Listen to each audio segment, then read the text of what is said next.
Alors en étant fin d'année, c'est le moment de faire la rétrospective de l'année 2021. C'est la tradition sur la chaîne. À chaque fois, je vous fais mon top 10 des coups de cœur Games Workshop. Et puis, bah voilà, on va pas déroger à la tradition. Alors c'est parti tout de suite, numéro 10.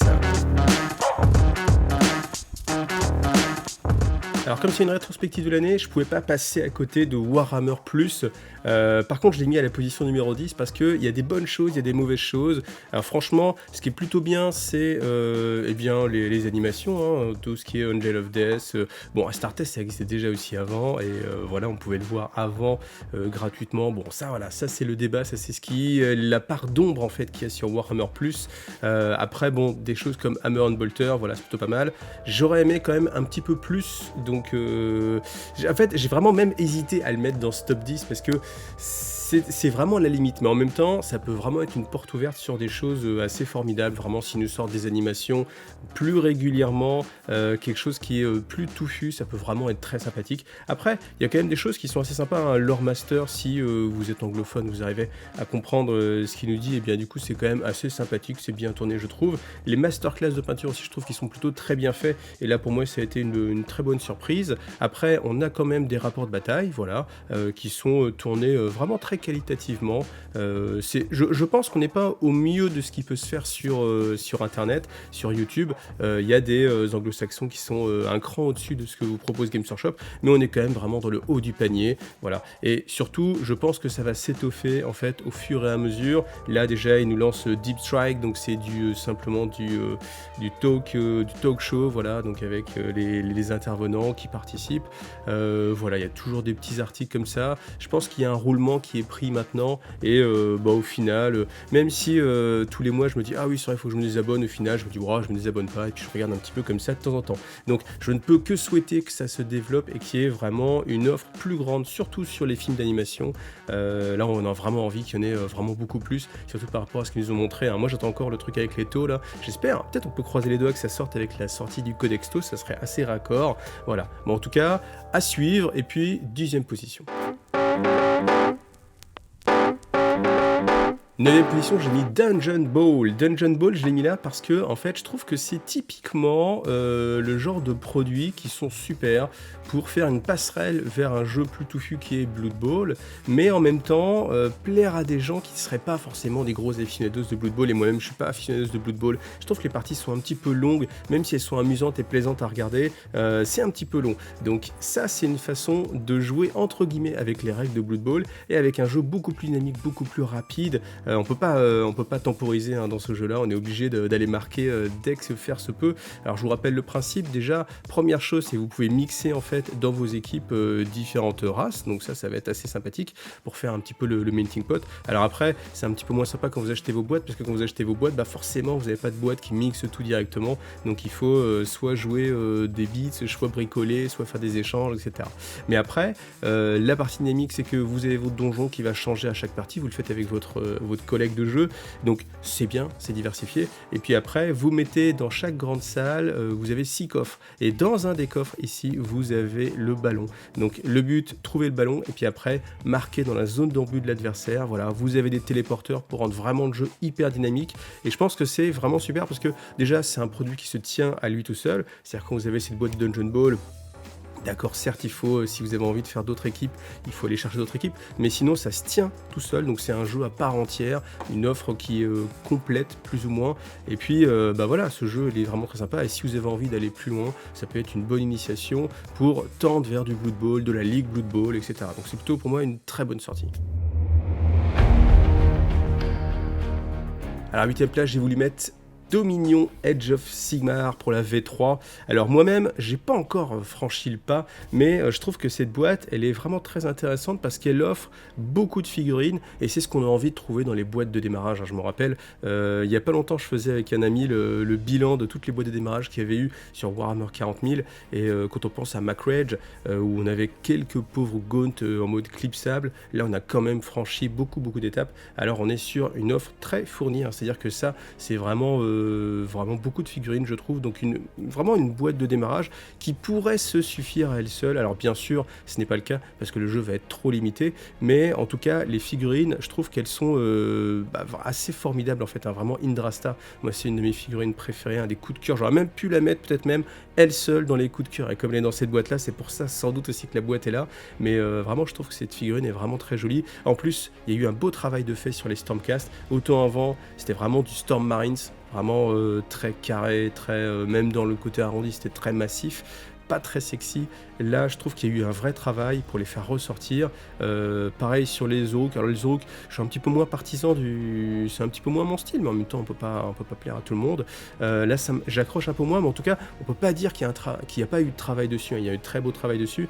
Ça n'accroche pas chez moi, mais sans doute que ça peut accrocher chez vous. Donc ça, c'est vraiment sympa. En plus, vous avez le contenu de la boîte, il y a un vrai livre de règles. Donc c'est vraiment une boîte complète, pas juste un petit supplément. Donc je trouve ça vraiment intéressant. Financièrement, elle était aussi assez intéressante, même si c'est certes un budget, vous mettez à deux, même dans l'idéal. Alors je pense pas qu'on pourra aller jusque là, une boîte avec 2 livres de règles, alors ça sera un petit peu trop fait pour que vous puissiez l'acheter à deux comme ça. Mais en tout cas, je trouve que voilà, là en plus Age of Sigmar V3, ça a l'air de prendre plutôt bien. Je vois que ça marche plutôt bien par rapport à ce que ça a été quand on a connu le lancement d'Age of Sigmar, première version. Là la V3, ça a vraiment l'air de prendre. Donc écoutez, tant mieux. Voilà, tant mieux si ça se diversifie comme ça. Et puis moi je suis curieux de voir tout ce qui peuvent sortir. Et puis quand il y aura les hommes lézards qui vont ressortir, on sait jamais.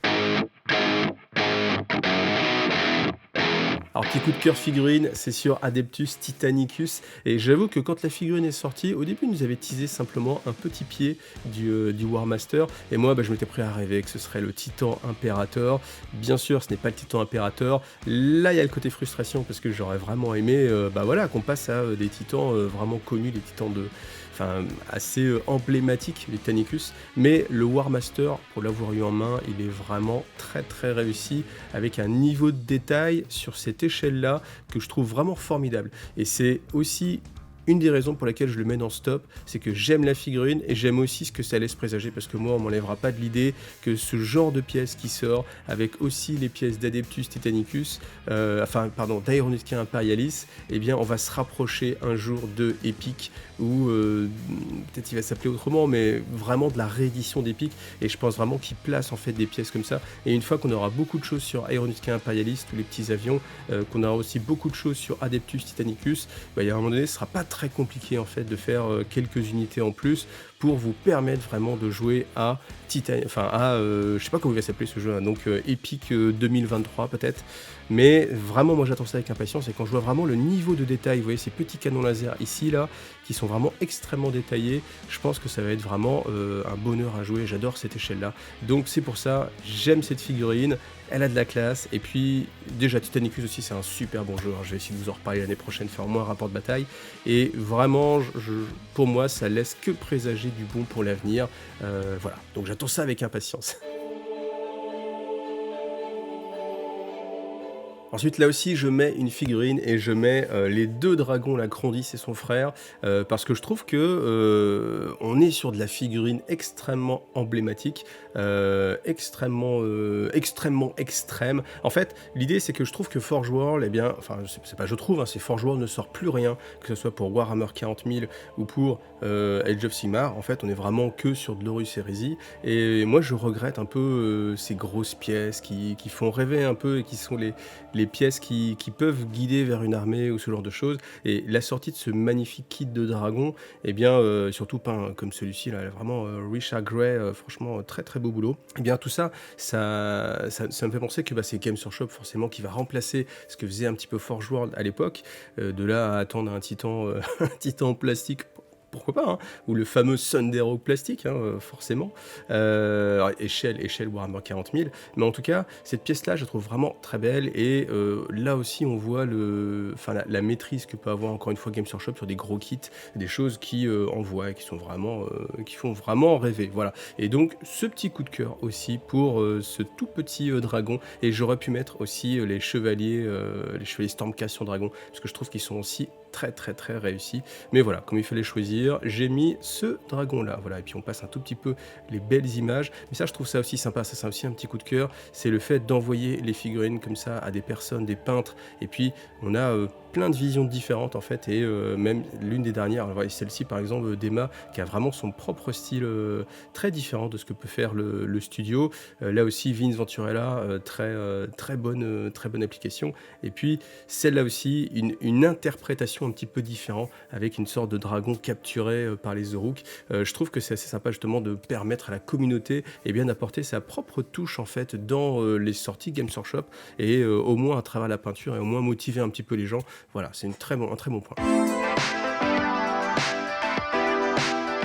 Alors les figurines c'est une chose, mais il y a aussi le type de sortie et les types de partenariats. Et là je voudrais revenir sur Mortal Realms, qui est pour moi une excellente chose en fait pour le hobby dans sa globalité. Parce que vous connaissez en fait le principe, c'est aux éditions Hachette. Le premier numéro, 2,50 €, vous avez les 3 Stormcast, vous avez les 10 chaînes Senjo, je crois que ça s'appelle. Voilà, ça c'est le premier pied pour aller vers le hobby, 2,50 €, tout le monde peut se le permettre, je pense. C'est un premier pas. Après, vous allez payer les figurines globalement moins cher. Globalement, il y a à peu près 30% de remise une fois que vous avez tout acheté. Après, vous n'êtes pas non plus obligé de tout acheter. Vous pouvez prendre que les numéros qui vous plaisent. Ça aussi, c'est une bonne chose. Alors après, il y a des numéros qui vont forcément être un petit peu moins intéressants. Ceux que vous allez payer près de 10 €, il n'y a qu'un pot de peinture. Voilà, c'est les numéros qui sont un petit peu à côté. Par contre, après, vous avez 2 armées vraiment extrêmement complètes avec des pièces même qu'on ne trouve plus forcément en magasin, et puis les décors aussi pour meubler en fait votre table de jeu, et puis c'est un rythme qui est assez sympathique, hein. Moi je pense toujours à l'ami Poulpi là qui s'est lancé avec Mortal Realms. C'est une très bonne façon de faire les choses, d'y aller petit à petit, de pas avoir une pile au trésor qui explose, d'avoir un budget maîtrisé mine de rien, parce que vous savez que bon, c'est 40 € par mois, voilà, c'est un budget loisir qui me paraît assez cohérent, assez tenable, enfin voilà, c'est quelque chose qui est assez facile, je pense, enfin bien sûr, tout dépend pour qui, mais je pense qu'on n'est pas sur quelque chose de débordant pour une activité qui se veut du loisir, et puis comme ça, petit à petit, vous avez vos figurines, vous avez la peinture qui va avec, et puis vous progressez comme ça, donc ça c'est une très bonne porte d'entrée pour le hobby, parce que se lancer directement dans une armée et puis devoir passer, je sais pas, 400-500 balles au moins pour pouvoir commencer à jouer, là, si vous commencez en plus avec un ami, vous pouvez mettre un ami en fait, le dire, ah tiens allez, on se partage les peintures, peut-être on peut faire des sessions peinture ensemble, il y a cet aspect communautaire, démarrer ensemble, et moi ça me fait vraiment rêver, ça me fait revivre aussi mes débuts en fait dans le monde de la figurine, et tout ce qui fait que voilà, c'est un peu aussi la Madeleine de Proust, donc savoir qu'il y a cette possibilité là qui est encore meilleure pour les jeunes maintenant, pour débuter, les jeunes ou moins jeunes, hein, parce qu'on débute à l'âge qu'on veut, et bien je trouve ça vraiment formidable. Voilà, c'est pour ça que je voulais remettre un beau petit coup de projecteur sur Mortal Realms. Alors c'est vrai qu'après, le petit bémol, c'est que maintenant que c'est sorti, eh bien voilà, vous n'avez plus accès forcément à tous les numéros. C'est un peu difficile. Après voilà, hein, le train est là, il faut le prendre au moment où il est là. En sachant que bientôt on aura Imperium, je crois, c'est comme ça que ça va s'appeler. Ça va être la même chose, mais pour Warhammer 40 000, ça existe déjà en Angleterre. Ça va sortir forcément, je pense, en France l'année prochaine, je pense. Sans doute une fois que Mortal Realms sera terminé, voilà. Donc du coup, ce sera à suivre, bien sûr, avec beaucoup d'intérêt. J'en profite pour faire une petite pause pour faire le tirage de la malle au trésor du mois de novembre. Donc si vous m'avez aidé sur Tipeee, si vous m'avez aidé sur YouTube, j'ai mis tout le monde, eh bien vous êtes dans cette roue là, donc on y va, je lance la roue et puis le gagnant pourra choisir parmi la malle au trésor, en fait le lot de son choix. Voilà. Alors je rappelle que c'est la dernière fois que je le fais cette année, si vous voulez plus d'informations, je mets le lien de la vidéo qui explique tout ça, et puis là on va voir qui va gagner pour cette malle au trésor. Alors petit Lego peut-être Maxime, Bouillet, est-ce que ça va aller jusqu'à Jean Ramet? Alors elle glisse terriblement, et c'est donc Jean Ramet, voilà, qui gagne en fait la malle au trésor. Donc je te contacte, et puis félicitations à toi et merci à vous tous qui m'aidez sur Tipeee, sur Utip. Alors les orques, vous savez, c'est une de mes armées préférées, et là je trouve qu'il y a vraiment eu une belle remise en avant des orques avec tout ce qui est clan sauvage, forcément des figurines très très emblématiques. Mozrog, là voilà, il est vraiment superbe. La carriole qui tue, c'est pas forcément mon style, mais en tout cas on est vraiment dans le trip orc, et puis dans le trip orc sauvage, voilà. Il y a beaucoup de sorties. Ce que j'aime aussi beaucoup, c'est dans la patrouille orc. Dans la patrouille orc, on va avoir les nouveaux boys ça faisait super longtemps qu'on avait les anciens boys qui étaient vraiment tout moches. Là, les nouveaux boys, franchement, ils sont plutôt extrêmement bien réussis. Est-ce qu'on va en choper quelques-uns? Ouais, on va en choper quelques-uns. Donc ça, c'est vraiment une très bonne chose et j'aimerais qu'en fait, toutes les armées aient ce niveau de traitement. En fait, j'espère que les taux, que les tyrannides vont aussi avoir ce niveau de traitement parce que si vous jouez chevalerie par exemple, voilà, du coup, quand la ressortie, il n'y a vraiment pas eu grand-chose à se mettre sous la main.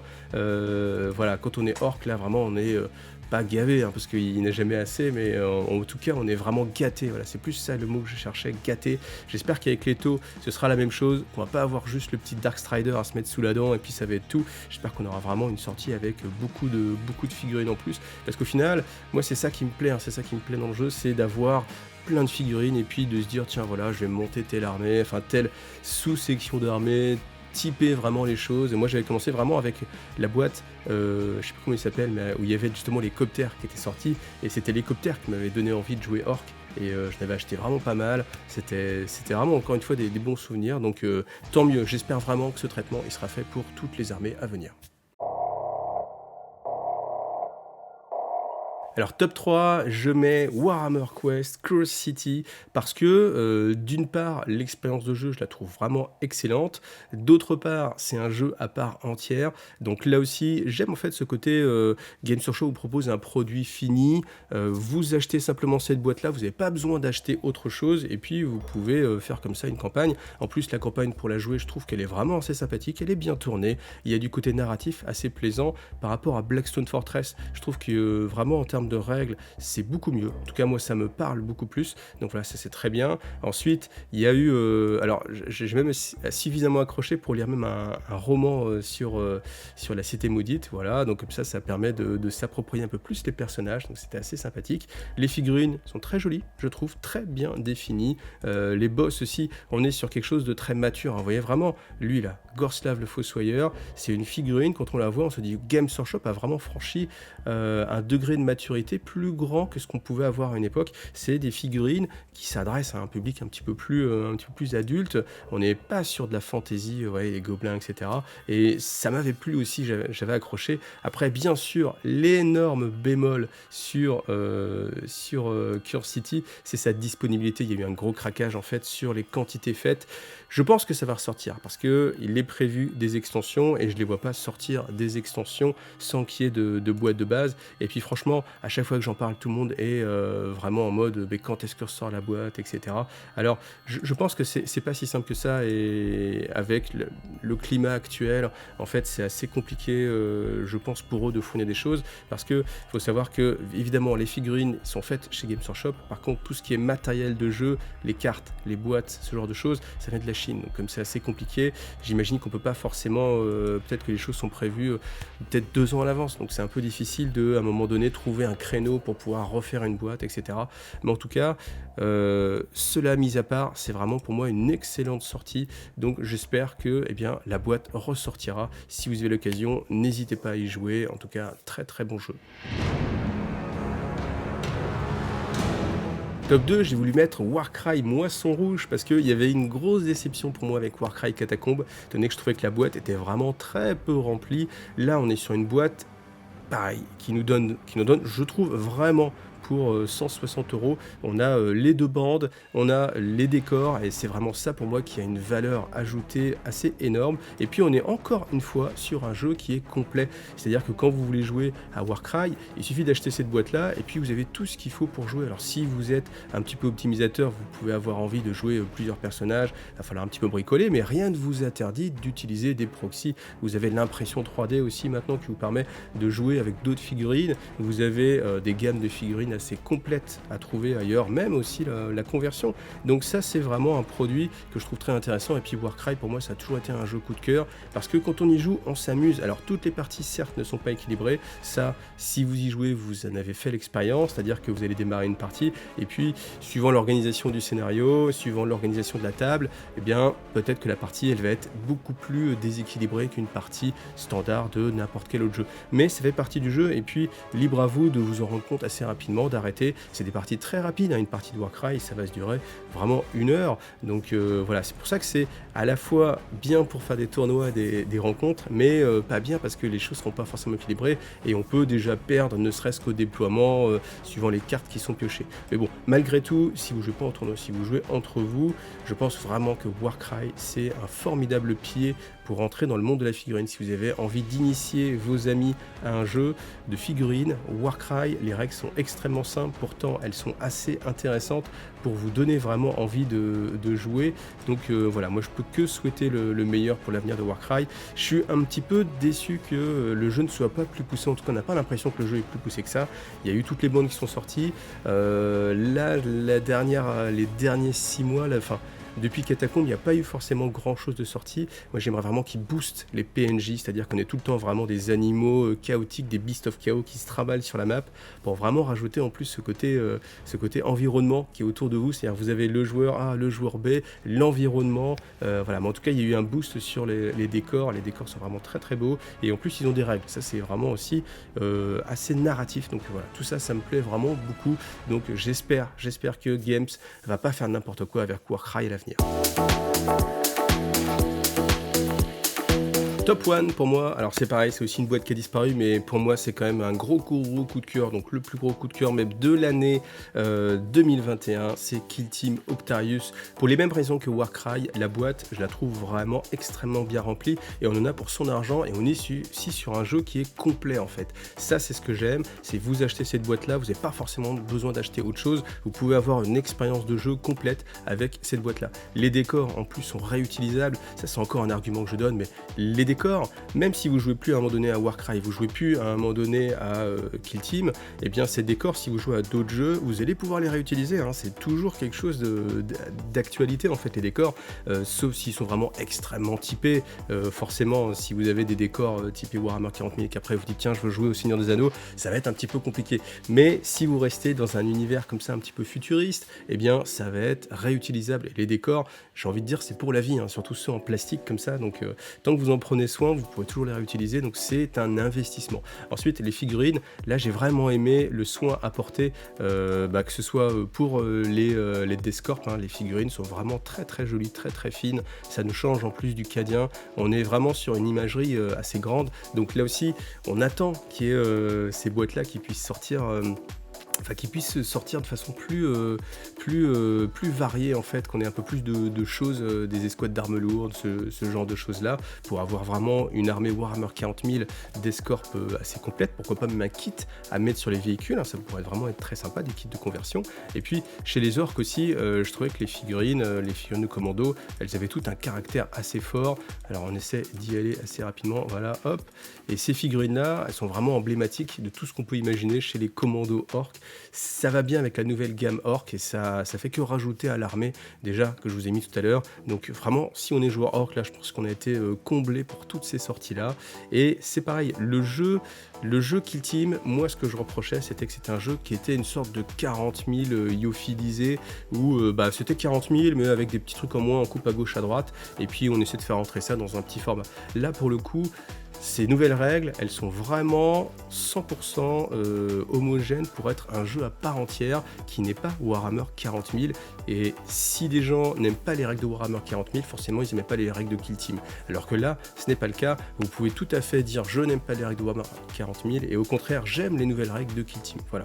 Seul petit bémol, pour terminer ce bémol, c'est vraiment la gestion des couverts et des lignes de vue qui à mon avis aurait pu être assez simplifiée. En tout cas parce que c'est pas clair.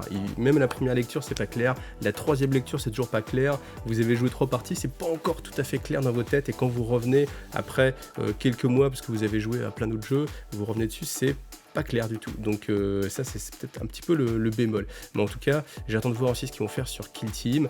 C'est toujours difficile en fait sur les jeux de trouver le bon équilibre entre sortir beaucoup de choses et à un moment les gens vont faire oh là là il y a trop de choses qui sortent, j'arrive pas à suivre, et puis à l'inverse s'il y a rien qui sort on se dit bah ça y est le jeu il s'en occupe plus, il le laisse mourir, c'est dommage, c'est un jeu que j'adore et que j'aime, donc c'est franchement difficile, donc bon courage à Games Workshop pour traiter tout ça, voilà. Et voilà, c'était ma rétrospective de l'année 2021 comme d'habitude, donc n'hésitez pas, si vous n'êtes pas d'accord d'accord avec mes propres avis personnels, bah, c'est normal, eh bien n'hésitez pas à le mettre en commentaire, comme ça on peut en discuter. Moi-même, ça peut me faire changer d'avis, hein. Je sais que des fois dans les commentaires, vous avez des remarques et je me dis c'est vrai que j'y avais pas pensé, c'est vrai que c'est assez intéressant. Et puis si vous êtes d'accord aussi avec moi, bah, n'hésitez pas, comme ça je me sentirai aussi moins seul dans mes avis et puis je me sentirai conforté. Et puis c'est aussi sympathique d'avoir en fait, vous avez ma vision, mais moi j'aime bien aussi avoir la vision globale et puis des choses que moi je trouve positives. Des fois, majoritairement les gens les ressentent négatives et inversement en fait, donc c'est pour ça que c'est assez intéressant cet échange en tout cas. Donc n'hésitez pas à utiliser les commentaires. Ensuite, je vous rappelle, mardi 21 au soir, gros live de fin d'année avec énormément de lots à gagner. Franchement, si vous passez à côté, vous allez être déçus, croyez-moi sur parole, parce que la table est vraiment remplie de lots à gagner. Et ensuite, il y aura aussi plein d'autres youtubeurs, on sera à peu près une dizaine. Donc n'hésitez pas à venir, on fera aussi nos tops, nos flops, pas uniquement sur Games Workshop, mais sur l'année qui s'est écoulée. Donc à mon avis, ce sera vraiment super intéressant, super bonne ambiance. Donc ne passez pas à côté, vous allez le regretter. Rendez-vous à bientôt, salut à tous.